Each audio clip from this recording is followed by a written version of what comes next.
बतलाता हूँ। जैसे नक्षत्रों में चंद्रमा, ग्रहों में सूर्य, वर्णों में ब्राह्मण, देवताओं में विष्णु भगवान, नदियों में गंगा, पुराणों में महाभारत, वेदों में समावेद और इंद्रियों में मन श्रेष्ठ है। सब पुराण और स्मृतियों में जिस तरह कहा गया है, मैं तुम्हें एक प्राचीन व्रत बतलाता हूँ। तुम एकाग्र मन से सुनो। जिस व्रत के प्रभाव से तुमने मेरा आधा आसन प्राप्त किया है, वह मैं तुमको बतलाऊंगा, क्योंकि तुम मेरी प्रेयसी हो। भाद्रपद मास में हस्त नक्षत्र से तृतीय तिथि को उसका अनुष्ठान मात्र करने से स्त्रियां सब पापों से मुक्त हो जाती हैं। हे देवी, तुमने आज के बहुत दिनों पहले हिमालय पर्वत पर इस व्रत को किया था, वह वृत्तांत मैं तुमसे कहूँगा। पार्वती जी ने पूछा, हे नाथ, मैंने क्यों यह व्रत किया था, यह सब आपके मुख से सुनना चाहती हूँ। शिव जी कहते हैं कि भारतवर्ष के उत्तर की ओर एक बड़ा रणनीति और पर्वत में श्रेष्ठ हिमवान नामक पर्वत है। उसके आसपास तरह तरह की भूमियां हैं, तरह तरह के वृक्ष उस पर लगे हुए हैं। नाना प्रकार के पंछी और अनेक प्रकार के पशु उस पर निवास करते हैं। डाले बोलो। वहाँ पहुंचकर ग्रंथों के साथ साथ बहुत से देवता, सिद्ध, चारण, पक्षी ग्रह सर्वदा प्रसन्न मन से विचरते हैं। वहाँ पहुंचकर गणवर्धन गाते हैं, अप्सराएं नाचती हैं। उस पर्वत राज के कितने ही शिखर ऐसे हैं कि जिनमें स्फटिक, रत्न और वैदिमणि आदि की खानें भरी हैं। यह पर्वत ऊंचा तो इतना अधिक है कि मित्र के घर की तरह समझकर आकाश का स्पर्श जा रहता है। उसके समस्त शिखर सदैव हिम से आच्छादित रहते हैं और गणना की जल ध्वनि सदा सुनाई देती रहती है। हे पार्वती, तुमने बाल्यकाल में उसी पर्वत पर तपस्या की थी। 12 वर्ष तक तुम उल्टी टंकर केवल धुआं पीकर रही। 64 वर्ष तक सूखे पत्ते खाकर रही। माघ मेष में तुम जल में बैठी रहती और वैशाख की दोपहरिया में पंचांगनी वर्ष तक तापती रही। श्रावण के महीने में जल बरसता रहता तो तुम भूखी प्यासी रहकर मैदान में बैठी रहती थी। तुम्हारे पिता इस तरह के कष्ट में मैं अपनी कन्या किसको दूं? उसी समय नारद जी वहां पहुंचे। मुनि श्रेष्ठ नारद जी उस समय तुम्हें देखने गए थे। नारद को देखकर गिरि ने अर्घपाद्य आसन आदि देखकर उनकी पूजा की और कहा, हे स्वामी, आप किस लिए आए हैं? मेरा अहोभाग्य है, आपका आगमन मेरे लिए अच्छा है।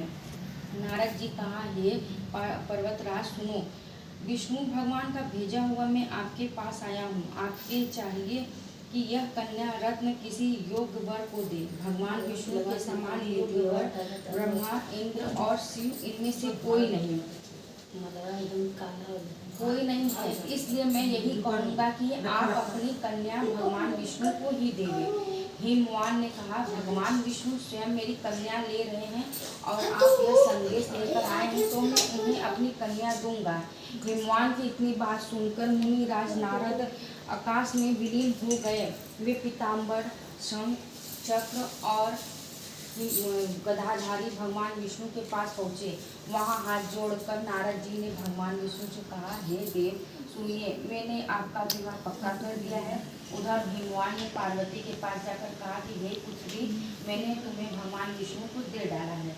तब पिता की बात सुनकर तुम बिना उत्तर दिए ही अपनी सखी के घर चली गई। वहीं जमीन पर पड़कर तुम बड़ी दुखी होती हुई विलाप करने लगी। तुमको इस तरह विलाप करते देख एक सखी ने पास आकर कहा, देवी, तुम क्यों इतनी दुखी हो? मुझको इसका कारण बताओ। तुम्हारी जो कुछ इच्छा होगी मैं यथाशक्ति उसको पूरी करने की चेष्टा करूंगी। पार्वती बोली, मेरी जो कुछ अभिलाषा है उसे तुम प्रेम पूर्वक सुनो। मैं एकमात्र शिव जी को अपना पति बनाना चाहती हूँ, इसमें कुछ भी संशय नहीं है। मेरे इस विचार को पिताजी ने ठुकरा दिया है, इससे मैं अपने शरीर को त्याग दूंगी। पार्वती की इस बात को सुनकर सखियों ने कहा कि शरीर का त्याग करना कर चलो, किसी ऐसे वन को चलो जहाँ पिता का पता न लगे। ऐसी सलाह कर तुम वैसे वन में जाकर पहुँचो। उधर पिता तुम्हारे पिता घर घर तुम्हें खोजने लगे। दूतों द्वारा भी खबर लगने लगी कि कौन दामन या किन्नर मेरी पुत्री को हर ले गया। उन्होंने मन ही मन कहा, मैं नारद जी के आगे प्रतिज्ञा कर चुका हूँ कि अपनी पुत्री भगवान विष्णु को दूंगा। ऐसा सोचते सोचते हिमवान मूर्छित हो गए। गिरिराज को मूर्छित देखकर सब लोग हाहाकार करते दौड़ पड़े। जब होश हुआ तो सब पूछने लगे कि गिरिराज, आप अपनी मूर्छा के कारण बताइए। हिमवान ने कहा, आप लोग मेरे दुख का कारण सुने, न मालूम कौन मेरी कन्या को हर ले गया। ऐसा नहीं हुआ तो उसे किसी काले सांप ने काट लिया होगा या सिंह बाघ खा गए होंगे। हाय हाय, मेरी बेटी कहाँ गई? किस दुष्ट ने मेरी पुत्री को मार डाला? ऐसा कह वायु के झोंके से कांपते हुए वृक्ष के समान कांपने लगे। इसके बाद हिमवान तुम्हें वन वन खोजने लगे। वह वन भी सही भालू आदि हिंसक जंतुओं से बड़ा भयानक हो रहा था। तुम भी अपनी सखी के साथ उसी भयानक वन में चलती एक ऐसी जगह जा पहुंची जहां एक नदी बह रही थी। उसके रमणीय तट पर एक बड़ी सी कंदरा थी। तुमने उसी कंदरा में आश्रय लिया और मेरी एक बालुकामयी प्रतिमा बनाकर अपनी सखी के साथ निहार कर रहकर मेरी आराधना करने लगी।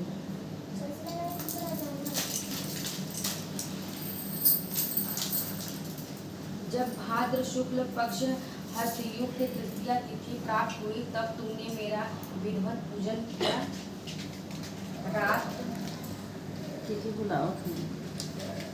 रात भर जागकर गीत वादती से मुझे प्रसन्न करने में बिताया। आसन डगमगा उठा, जिससे मैं तत्काल उस स्थान पर जा पहुंचा। प्रसन्न है तो मेरे पति बने। मेरे तथास्तु कहकर कैलाश पर्वत पर वापस आने पर तुमने वह प्रतिमा नदी में प्रवाहित कर दिया और सखी के साथ साथ महाव्रत का पारण किया। हिमवान भी व्याकुल हो चुके थे, इसलिए तुम्हारे आश्रम के समीप पहुँचते ही गिर पड़े। थोड़ी देर बाद उन्होंने नदी के तट पर कन्याएं देखी। देखते ही उन्होंने उन्हें छाती से लगा लिया और विलप कर रोने लगे। फिर पूछा, पुत्री, तुम सिंह, व्याघ्र आदि जंतुओं इस वन में क्यों आ पहुँचे? पार्वती जी ने उत्तर दिया, हे पिताजी, मैंने पहले ही अपने आपको शिवाजी के हाथों सौंप दिया था। आपने मेरी बात टाल दी, इसमें मैं यहाँ चली आई। हिमवान ने सांत्वना दिया कि हे पुत्री, मैं तुम्हारी इच्छा के विरुद्ध कुछ न कहूँगा। तब आज से किसी के सामने मुझे व्रत प्रकट करने का अवसर नहीं प्राप्त हुआ है। हे देवी, मैं यह बताता हूँ कि इस व्रत का हरतालिका नाम क्यों पड़ा। ये तुमको सखियाँ हर ले गई थी, इसी से हरतालिका नाम पड़ा है। इस पर पार्वती जी ने कहा, हे प्रभु, आपने नाम तो बता दिया, अब विधि भी बताइए, इसका क्या पुण्य है, क्या फल है, यह व्रत कौन करे? शिव जी पार्वती जी से कहते हैं, हे देवी, मैं स्त्री जाति की भलाई के लिए यह उत्तम व्रत बतलाता हूँ।